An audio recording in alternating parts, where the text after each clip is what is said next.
que me pide Jesús, luz para alumbrar el camino del que está perdido y nos hunde en la tormenta. Y sé, sal, y donde hay necesidad, sal para devolverle el sabor de su gran amor y regarlo por la tierra. Hola, ¿cómo estás? Bienvenidos una vez más a tu programa Luz y Sal. Te habla tu amigo Julián. Y bueno, recuerda de darle un like, un share, compártelo para que sea de bendición para alguien más. Recuerda también que si los estás viendo a través de YouTube, pues suscríbete ahí en la campanita y así te van a llegar pues todas las enseñanzas que hagamos. Y bueno, esta enseñanza la hemos titulado Mi Iglesia Sangra. Y hace un par de semanas me desperté a medianoche con este pensamiento. Mi iglesia sangra. Así que me volví a dormir. Pero toda esa semana estuve inquieto con esta frase. Así que fui a la fuente y entonces le preguntaba a Dios de qué se trataba esto. ¿Cómo así? ¿O por qué mi iglesia sangra? Así que me senté al frente de mi computador, oré y empecé a plasmar lo que el Espíritu Santo me decía, lo que venía a mi corazón. Y sucede que la iglesia de hoy ha perdido la convicción. Así es. La iglesia de hoy, y cuando hablo de la iglesia de hoy, estoy hablando de la iglesia en general. Estoy hablando del cuerpo de Cristo como tal. No estoy hablando de ninguna iglesia en particular. Quiero que esto quede bien claro. La iglesia hoy en día se ha volcado a buscar a Dios en medio de la emoción. Así es. Hemos cambiado la convicción por la emoción. Y quizás tal vez dirás, pero es que la emoción es parte de nuestro ADN. Y sí, tienes razón. Mira, el ser humano está dividido en tres partes, lo hemos hablado varias veces, cuerpo, alma y espíritu. Y en el alma, pues obviamente están los sentimientos y están las emociones. Pero una cosa es sentir emoción, y otra muy diferente es llevar las cosas al emocionalismo y dejar la convicción por buscar una emoción. Los peligros de caer en el emocionalismo es que nos pueden llevar a que nuestros sentimientos interpreten nuestras circunstancias y nuestros pensamientos acerca de Dios. Esto, por supuesto, es poner los sentimientos por encima de la fe. Ahora, otro peligro es ser una especie de estoico, o sea, donde la fe está fundamentada en la teología, pero sin afecto. O sea, como quien dice, nosotros no expresamos lo que sentimos. Y quiero hacer una pausa aquí porque dirán, pero ¿cómo así? David no estuvo bailando y su esposa lo criticó que porque hasta hacía el ridículo. Bueno, él estaba en el gozo del Señor y el gozo del Señor es algo muy diferente. No es una emoción, el gozo del Señor era la convicción de saber para quién él danzaba. El deseo que no hacía, la forma como él glorificaba a Dios, que es muy diferente. Entonces, la pregunta aquí es, pues, ¿qué nos ha llevado a esto? ¿Por qué la iglesia se mueve más por emoción que por convicción? Y bueno, lo que sucede es que la emoción busca resultados en breve, o sea, sin sufrir. La emoción nos invita a no esperar.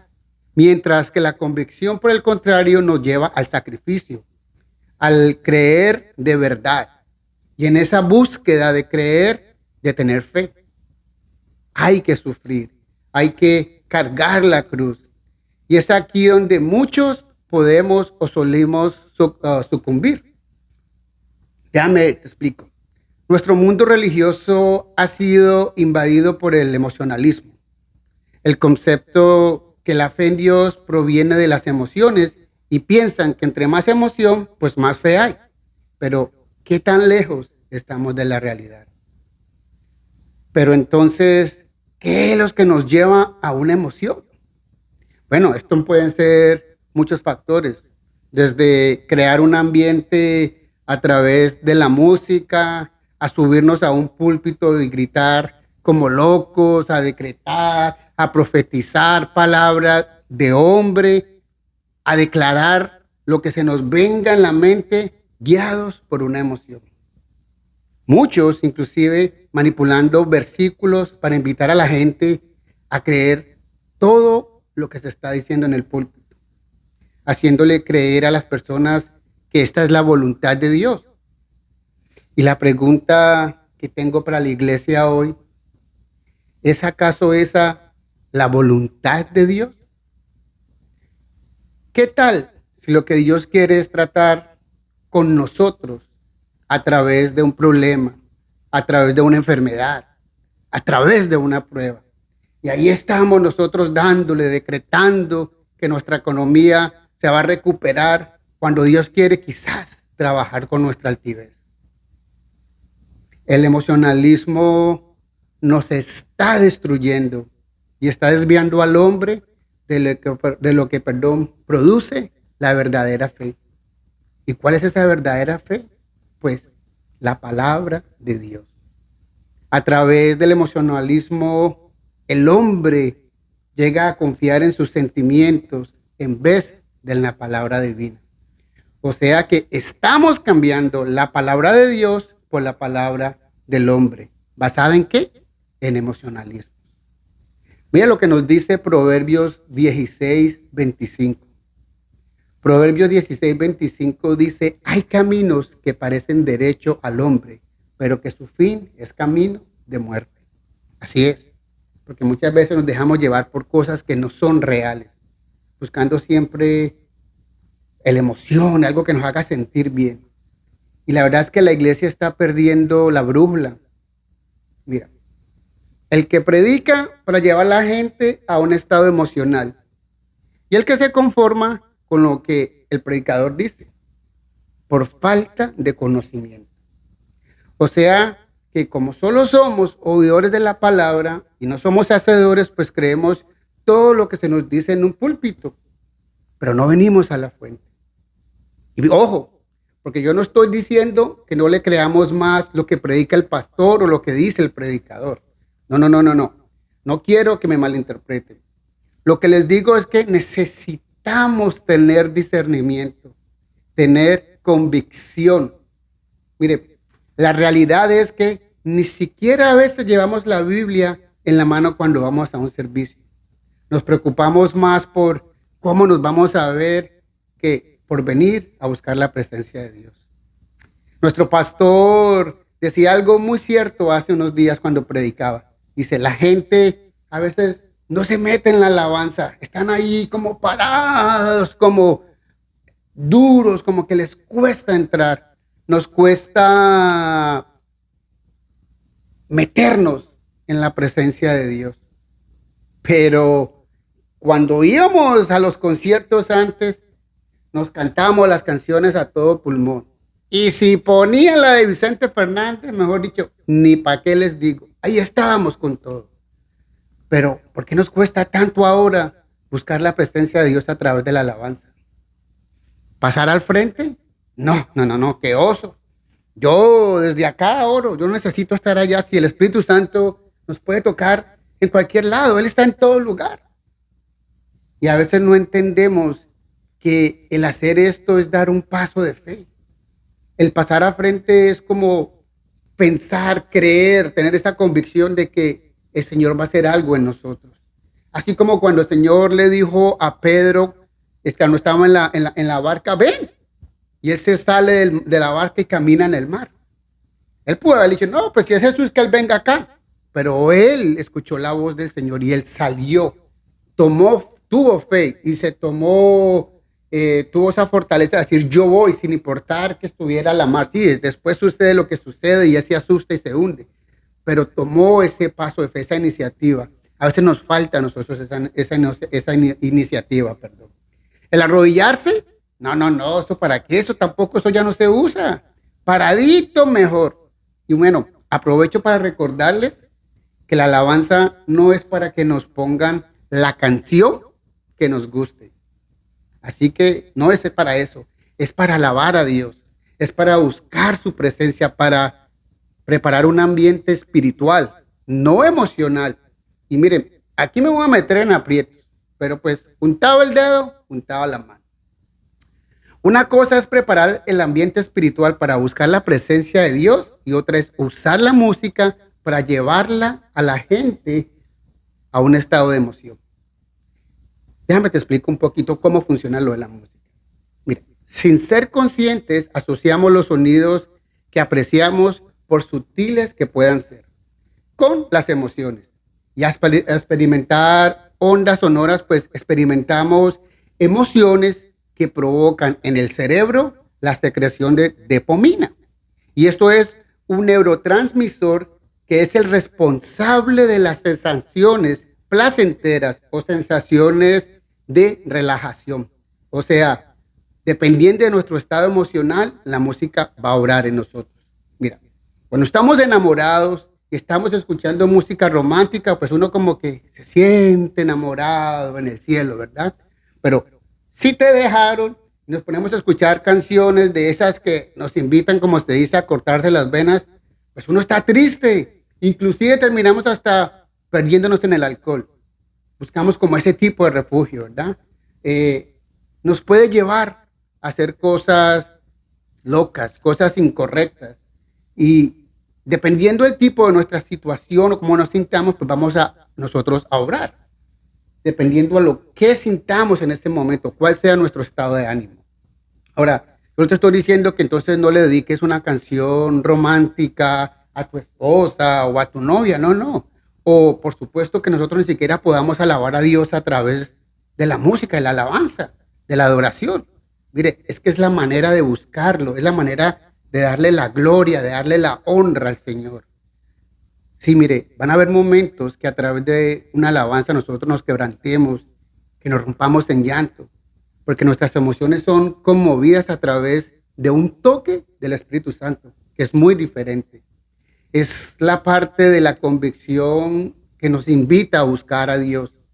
Pero mire, esta convicción nos tiene que llevar a un cambio en nuestra vida. Y este quebranto va más allá de una simple emoción. Es espiritual. Hemos sido tocados por el Espíritu Santo. Así que si tienes que llorar en medio de la prueba, hazlo. A veces cuestionar a Dios, reclamarle. Todo esto es válido en un momento de quebranto, de desesperación en medio de la prueba. Pero nunca olvidemos que por encima de cualquier berrinche que nosotros hagamos, primero va la voluntad de Dios. Y la convicción nos tiene que llevar a una búsqueda, a una intimidad con el Señor, a descansar en Cristo Jesús. Y es ahí donde Él nos dice en su palabra en Mateo 11:28, vengan a mí los que estén trabajados y cansados, que yo les daré descanso. El peligro de caer en el emocionalismo es que cuando escuchamos el verdadero evangelio, aquel que nos pide convicción, va a chocar y va a ser rechazado por las personas. Pues como les dije, la convicción nos lleva a creer por fe, a perseverar, a sufrir si se tiene que hacerlo. Mientras que la emoción nos lleva a escuchar lo que necesitamos oír. Como se dice, es música dulce para nuestros oídos. La emoción manipula los sentimientos. La convicción nos aferra a creer en Cristo, a depender de Él. Les pregunto, ¿por qué aquella mujer que tenía flujo de sangre no le importó que fuese apedreada cuando tocó el manto de Cristo? ¿Saben por qué? Porque su convicción la llevó a creer en fe, que si tan solo tocara su manto, ella sería sana. Y no solo fue sana, sino que también el Señor le dio salvación. La iglesia de hoy no quiere sufrir, no quiere cargar la cruz. Vivimos un evangelio light. Y si se nos habla de esto, o si se nos dice, hey, pilas con lo que estamos viendo, lo que estamos escuchando, o a quién estamos escuchando, pues lo primero que se nos va a decir es que quiénes somos nosotros, que ya nos creemos jueces, que somos religiosos, que por qué juzgamos. Y usan todo esto para esconder, para disfrazar y para continuar pecando, para sentirse quizás cómodos con lo que ven, con lo que oyen, con lo que hacen. Porque aún nos seducen las cosas del mundo. Queremos escuchar una palabra que se acomode a nuestras necesidades, sin dejar lo otro. No somos ni fríos ni calientes. Primera de Juan, capítulo 2, versículos 15 y 16 dice: no améis al mundo ni las cosas que están en el mundo. Si alguno ama al mundo, el amor del Padre no está en él. Porque todo lo que hay en el mundo, los deseos de la carne, los deseos de los ojos y la vanagloria de la vida, no provienen del Padre, sino del mundo. Así que cuando somos guiados por emoción, venimos y oramos y queremos que se nos cumpla lo que pedimos. Y si Dios no nos cumple, pues nos peleamos y nos alejamos de Dios, nos alejamos de la iglesia. Pero, ¿qué nos dice la Biblia? Dice orar sin cesar. Pero queremos todo efecto microwave. Y entonces, ahí sí, venimos, buscamos quien nos interprete un sueño, quien nos pueda dar una palabra profética conforme a lo que nosotros necesitamos escuchar para sentirnos tranquilos. Solo buscamos al pastor o al líder porque creemos que este sí tiene la unción, cuando Dios usa al que Él quiera. Si no, vayamos a las Escrituras. ¿Quiénes eran los discípulos? ¿Quién fue Pablo antes de ser tocado por Jesús? Un perseguidor de la iglesia. Y sí, nosotros hoy en día, porque tenemos las Escrituras y podemos leer, pero aquellos hombres en este tiempo no sabían, no le creían a Pablo. ¿Cómo iba a ser así si ese era el que los perseguía? Tú, como padre de familia, ora por tus hijos, úngelos, ora por ellos, ora por tu familia. Toma el lugar que Dios te ha dado. Oremos los unos por los otros, como nos invita la palabra a hacerlo. Ya no más emocionalismo. Busquemos lo celestial. Ya no vengas más con la idea de escuchar siempre que seremos más que vencedores, que somos cabeza y no cola. Y todos estos versículos que suelen recitar para llevar a la gente a un estado emocional, a creer algo que quizás Dios aún no nos va a dar. Caminemos hacia la meta. Corre la carrera con ímpetu. Cree con todo tu corazón que Dios está en control. Mire, cuando estemos en medio de la prueba, no desmayemos. Recuerda que Dios nos da la salida junto con la prueba. No nos dejemos llevar más por una emoción. El corazón nos puede pasar una mala jugada. Jeremías 17, 9, 10 dice: nada hay tan engañoso y perverso como el corazón. ¿Quién es capaz de comprenderlo? Yo, el Señor, que investigo el corazón y conozco a fondo sus sentimientos, que doy a cada cual lo que se merece de acuerdo con sus acciones. Yo creo que este versículo lo define absolutamente todo. Así que, mi gente, la convicción nos mantiene unidos a la fuente, independientemente de nuestras circunstancias. Eso es una fe viva. Juan 15:5. Juan 15:5 dice: yo soy la vid y ustedes las ramas. El que permanece unido a mí y yo unido a él, da mucho fruto. Pues sin mí no pueden ustedes hacer nada. Cuando nosotros entendamos esto, podremos enfrentar la prueba y tener la plena convicción que Dios está siempre obrando a nuestro favor. Ya no nos vamos a mover más por emoción. Tendremos una convicción real, basada en la fe y no en las emociones. Las emociones nos confunden. La convicción nos ancla a la roca, la cual es Cristo Jesús. Mis hermanos, espero que hayamos entendido la diferencia entre emoción y convicción. Espero que esta palabra toque tu vida, nos ponga a reflexionar en cuanto a qué debemos hacer. Terminamos este año, revisémonos y pensemos qué necesitamos cambiar. ¿De qué manera debemos de buscar al Señor? Así que recuerda, dale un like, un share, comparte esta palabra para que sea de bendición para alguien más. Te habló tu amigo Julián en tu programa Luz y Sal. Chao, chao. Nos vemos. ¿Quién soy yo para señalar a aquel que ha caído y beber de esta copa de ignorancia? ¿Quién soy yo para criticar a aquel que está perdido? Si alguna vez yo estuve allí, dame una razón.